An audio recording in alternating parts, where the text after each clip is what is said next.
მოგესალმებით ახალციხის დასრულთა განათლების ცენტრიდან.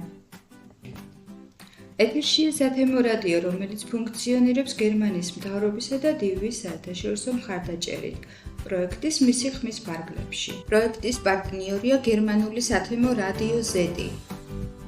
პროექტის მისი ხმის ფარგლებში შეიქმნა 12 სათემო რადიო საქართველოს სხვადასხვა რეგიონში. ამ ქსელის მიზანია ხელი შეუწყოს ქალთა გაძლიერებას და მათ ჩართულობას საზოგადოებრივ ცხოვრებაში. ჩვენი რადიოს მოსმენა შეგიძლიათ ონლაინ ვებგვერდზე HerVoice-G. ჩვენ კი შევეცდებით შეგიქმნათ სასიამოვნო განწყობა და ერთად გატარებული დრო იყოს დასამახსოვრებელი.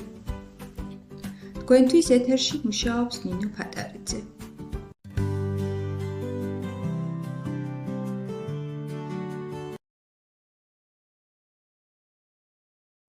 მოგესალმებით ძვირფასო რადიოს მსმენელებო, თქვენთან ერთად არის მოხალისე ჟურნალისტი სოფიკო ერემაშვილი.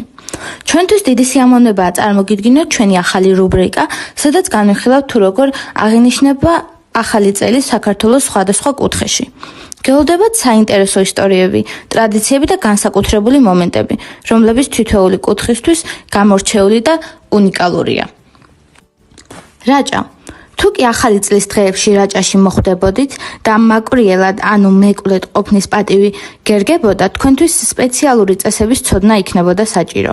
რაჭაში მეკვლეს არჩევისა და მის დახვედრას განსაკუთრებული ყურადღება ეთმობა. არსებობდა ასეთი ტრადიციაც, რომლის მიხედვითაც კარგად დაცდილ მეკვლეს კიდევ 3 წლით ირჩევდნენ. ახალი წლის დილას, მამლის პირველი ყივილის შემდეგ, გულდასმით არჩეულმა მეკლემ ჯერ სახლის გარეთ კოცონი უნდა დაანთოს. ოჯახის წევრების მიერ წინასწარი გამზადებულ მარილზე დაწყობილი სანოვაგე და ჩიჩილაკი აიღოს და ბეღელში შეიტანოს. შემდეგ კი სახლში შევიდეს, ახალი წლის მილოცვით. რაჭველი მეკლეები ხშირად ასე ამბობდნენ: აგარა და უღეში ღმერთმა მოგცეთ ნუგეში. საახალწლო სურვილების თქმის შემდეგ კი მეკლე წყლის მოსატანად უნდა წავიდეს, რათა ოჯახი ყველა წევრს ხელპირი დაბანოს. დაბრუნებულებს კი განსაკუთრებული პატივისცემით ნიშნად ფეხზე ამდგარნი ხვდებიან. რაჭაში საახალწლო სუფრაც განსხვავებული კერძებით გამოირჩევა, რომელთაც გამორჩეული სიმბოლური დატვირთვაც აქვთ. მაგალითად, ადამიანის ფორმის პური, კაც ბასილა, ბასილას ღვთაებას უკავშირდება, ხოლო დიდი ზომის პურს, კერია ბერიას სხვადასხვა სახის ფორმებს ახატავენ. საუზმის დროს კერია ბერიას, როგორც ბედნიერი და იღბლიანი წლის სიმბოლოს, ოჯახის ყველა წევრს უნაწილებენ. ახალი წლის დღეებში ასევე აცხობენ 2 ბრაჭულს, გულსართიან ღვეძელს, ერთს ახალს, მეორეს კი ძველი წლისათვის. რა თქმა უნდა, სადღესასწაულო ნადიმს არც ლობიანი, ლორი, ხილი და ღვინო აკლია.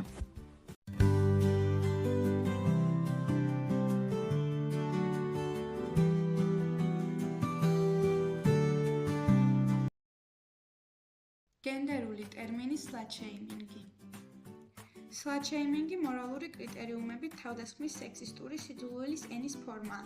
მას სტერეოტიპულ წარმოდგენებთან შეუსაბამო გარეგნობის, ჩაცმულობის თუ ქცევის გამო ადრესატების გასაკითხად იყენებენ.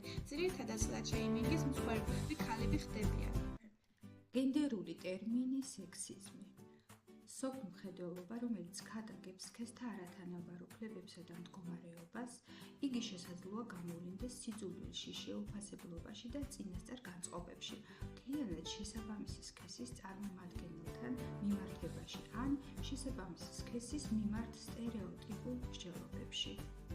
სექსიზმის იდეოლოგიის გამზიარებელ ადამიანს სექსისტი ეწოდება.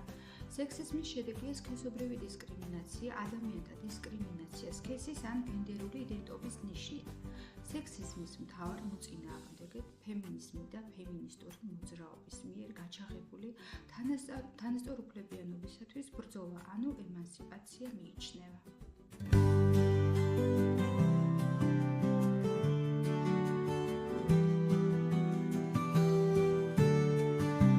მიზოგინია წარმოადგენს სექსიზმის უკიდურეს ფორმას, მოიცავს ქალების დისკრიმინაციას, დამცირებას და უფლებების შელახვას.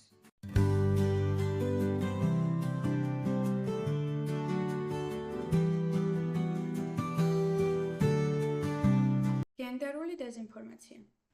შეცდომაში შეყვანა ან არაზუსტი ინფორმაციისა და იმიჯის მიზანმიმართულად გავრცელება, ქალი პოლიტიკური ლიდერების, ჟურნალისტებისა და საზოგადო მოღვაწეების დისკრიმინაციის მიზნით, რომელსაც საფუძვლად უდევს საზოგადოებაში გავრცელებული მიზოგინიური დამოკიდებულება და სექსისტური სტერეოტიპები.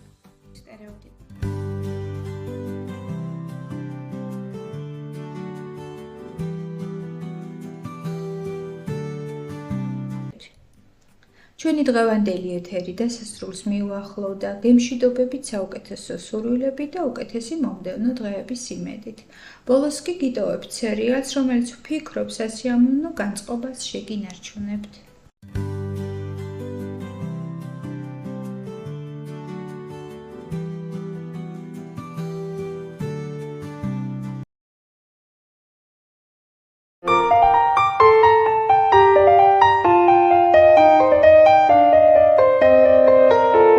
მოგესალმებით ძვირფასო მსმენელებო. ერთი კვირა გავიდა, მე ვარ ბატონი დიმიტრი და ჩვენ ისევ პირდაპირ ეთერში ვართ. ახლა მინდა მოგასმენინოთ შეპირებული საუკეთესო ლობიანის რეცეპტი. მოგესალმებით. დღეს მოვამზადოთ კლასიკური ტრადიციული ლობიანები. ამისათვის დაგვრჩება პირველ რიგში ცომი, გამოვიყენოთ ჩვეულებრივი საფუარიანი ცომი, 800 გრამი ფქვილი დაგვრჩება, 1 სუფრის კოვზი საფუარი, 1 ჩაის კოვზი შაქარი და მარილი კოვზნახევარი. ასევე 9 ლიტრი თბილი წყალი. ეს ყველაფერი გადაურვიოთ ერთმანეთში კარგად, რომ გავაერთიანოთ მასა. ფქვილი ბოლომდე გამოიყენეთ, 800 გრამზე მეტი ფქვილი არ დაგჭირდებათ.